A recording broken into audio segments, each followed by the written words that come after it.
Hi, today we will explain the plot of the movie titled Les Misérables, which was released in 2012. Well, let's get straight to the story. In 1815, 26 years after the French Revolution, the king returned to the throne. During that time, there lived Jean Valjean, a prisoner under the authority of the jailer, Inspector Javert. In that place, he was often called by his prison number 24601. After serving 20 years of his sentence, he will finally be released on parole forever. Before his release, he and the other prisoners were told to work together to repair a large boat that was delivering them in the middle of a storm. Jean also had to lift a flagpole made of thick wood by himself. Before getting off the ship, Jean spoke with Inspector Javert. Javert told him that Jean's long sentence was his own doing. He had been sentenced to 5 years for stealing bread and the rest for trying to escape. He was required to report in 30 days. After his release, Jean needed to find a job to survive.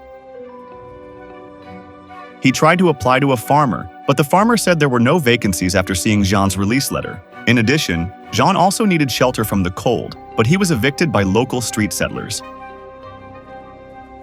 After that, he met a bishop named Muriel who caught him sleeping in front of the monastery. Muriel invited him to come in and eat. He was also given a room to rest, however. Jean had no intention of staying. He stole some of the convent's silver valuables in the middle of the night and ran away. Jean was caught by the police and brought back before the bishop the next morning. However, Muriel ordered the police to release him. Because of this, Jean was touched by Muriel's love and decided to change his life. 8 years later, Jean became the mayor of Montreuil, Paris. On the other hand, the economic life of the lower classes in the city was deplorable. He also changed his name to Madeleine and managed to set up a handmade prayer beads factory that was guarded by a perverted foreman. The factory employs women of all ages, including Fantine, a mother of one who is forced to work hard to support her daughter alone because her husband abandoned them. Now her daughter, Cosette, is being cared for by a couple who own an inn. One day, a curious employee reads a letter from her daughter's foster parents, informing her that they need money for Cosette's medical treatment. Not accepting the contents of her personal letter being read aloud, Fantine tried to defend herself, causing a riot in the factory. The foreman arrives to try and calm things down. The employee also accused Fantine of earning more money by selling herself. So the foreman was swayed by this talk and Fantine was fired. On the same day, Jean met Inspector Javert again. He was assigned to provide security for the mayor, but Javert didn't seem to recognize Jean, especially since he had also changed his identity. Suddenly, outside, someone calls Jean Madeleine for help. A citizen had slipped and fallen on his own cart. Jean rushes to help the poor man. Javert is mesmerized by the mayor's extraordinary strength and remembers Jean, his former prisoner. However, Javert changes his mind and thinks it's impossible. On the other hand, Fantine, who has just lost her job, is struggling to find money for her sick daughter and to pay her debts. She tries to sell her daughter's pendulum necklace, but it doesn't sell. After that, she gets stuck in a ladies' nightclub and meets a woman who wants to buy her hair. Pressured and desperate, Fantine reluctantly accepted the offer. Not only that, Fantine also sold her teeth. Fantine was also forced to sell herself and serve sailors who had just docked. Fantine certainly didn't enjoy the way she earned money. This made her health gradually decline. One day, she attacked a man who tried to forcefully use her services. The injured man then reported her to the police, Javert. Javert wanted to arrest her, but the mayor Madeleine, who was present at the time, also told Javert not to do it. Madeleine thought he knew Fantine, but only really remembered after Fantine mentioned the day the foreman fired her. Feeling guilty after hearing Fantine's unfortunate story, Madeleine decided to help her. He said he would take Fantine to the hospital first, then help Cosette.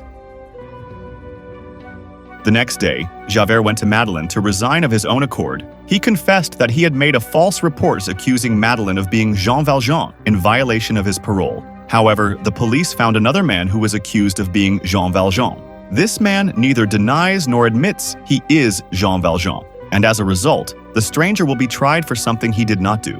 Madeleine Jean was secretly surprised to hear this. However, he said nothing. If he confessed, he would go to jail again and waste all his efforts to build a new life. He told Javert to release the man and allow him to continue his work. However, after careful thought, Madeleine Jean decides to go to court to free the innocent man. He also confessed to the judge that he was indeed prisoner 24,601. However, the judge did not believe Madeleine's confession and thought he was sick. He told the judge to ask Javert for the truth and told him to meet him at the hospital where Fantine was being treated. As promised, Javert met Jean at the hospital. He couldn't wait to catch Jean again. However, Jean tried to negotiate that he would be arrested later after he finished helping Fantine and meeting his daughter. Unfortunately, before Jean could fulfill his promise, Fantine died that night. The rest of the negotiations were tough. Javert challenged Jean and invited him to a sword duel. Jean managed to escape by jumping from the hospital window into the sea. Meanwhile, on the other hand, Cosette is taken in by the Thénardier couple in an inn that is attached to a liquor bar and provides prostitutes. Cosette was hired as a maid by Madame Thénardier, who picked her up off the street. She was not treated well and was often ordered around like a servant. Madame had one child, Éponine, the same age as Cosette. Thénardier was a troubled couple. Besides pickpocketing, they also cheated for money.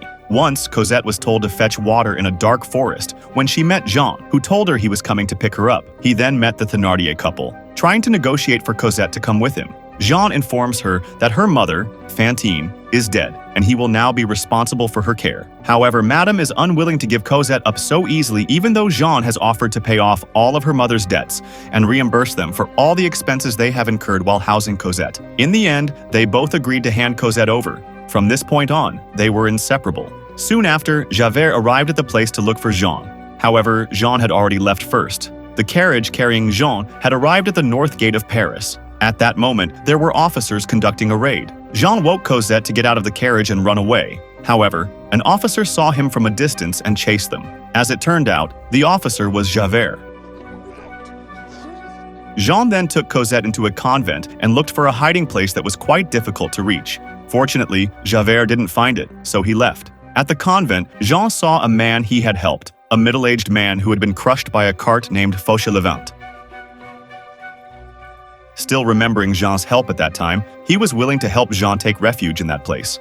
In another place, Javert prayed for God's help to make it easier for him to catch Jean and imprison Jean again. Until 9 years passed, the lives of the lower classes have not improved. They still have to scramble to get the food that is thrown for free from the local government. A young man named Marius and a revolutionary group led by Enjolras led a rally of supporters to demand the ouster of the monarchy. In his speech, Marius invited them all to meet at General Lamarck's house to solidify the barricade plan. Marius was the grandson of a monarchy-supporting nobleman who chose to live simply. He lived in a small, poorly equipped apartment. He is also friends with Éponine, Cosette's childhood friend. One day, he sees Cosette and is immediately mesmerized by her beauty. He then follows Cosette to the market where Jean encounters the Thénardier couple again. The couple tries to con Jean as beggars who need money to support their dying baby. Madame still remembers Jean, but before there can be a scene, Javert arrives. Jean rushes Cosette away from the market to get away from Javert. On this occasion, Thénardier says that Jean has taken their daughter Cosette by force. However, Javert has no intention of arresting him immediately. He wants to let Jean escape until there's no way out. Later that night, elsewhere, the Revolutionary Guard who hoped for a bright future for France received news that their hero, General Lamarck, had been killed. This makes their spirits flare up to continue the struggle. On the other hand, Marius falls in love at first sight, so his focus is somewhat distracted. That very night, Marius and Éponine accidentally stumble upon Cosette's residence. They become formally acquainted, but the encounter is short-lived as Jean catches Cosette talking to a stranger. This is risky for him, given that Jean is undercover. Shortly after Marius leaves, Éponine's father Thénardier catches Éponine in front of the house. Éponine is against her father finding trouble with Jean, especially since Cosette is her childhood friend. She then deliberately screamed, indirectly telling Jean that he was in danger. Jean immediately told Cosette to hurry up and pack her things and plan a move to England. Cosette, who was in love, was not ready to part with Marius. She then leaves a letter on the fence for Marius, but Éponine, who secretly loves Marius, takes the letter. The next day, Marius realizes Cosette has gone somewhere. The day after, the barricades against the kingdom took to the streets, including Marius and other young men. The barricades came face to face with the royal soldiers. The war began after one of the soldiers shot a civilian. A riot quickly ensued. On the other hand, Javert joined the ranks and disguised himself as a commoner. To ingratiate himself with the revolutionary youth, he claimed to have been a soldier and thus knew their tactics of attack. Javert's presence went unrecognized at first, until a small vagrant boy named Gavroche told him it was Inspector Javert. The revolutionaries, who had trusted Javert, turned on him and beat him unconscious. They then took Javert prisoner. During the clash, Marius saw his best friend Eponine shot dead. Before dying, Eponine handed over a letter from Cosette that she had taken.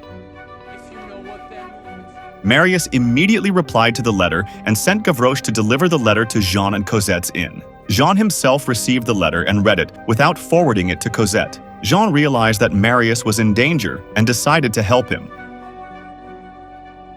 The barricade members initially fear Jean is a spy like Javert, but Gavroche defends him, plus Jean proves himself that he is not a spy like Javert. He was surprised to see Javert in such a helpless position. He then asked Enjolras to allow him to clean up Javert. Enjolras gladly gave him his weapon and took him to another room.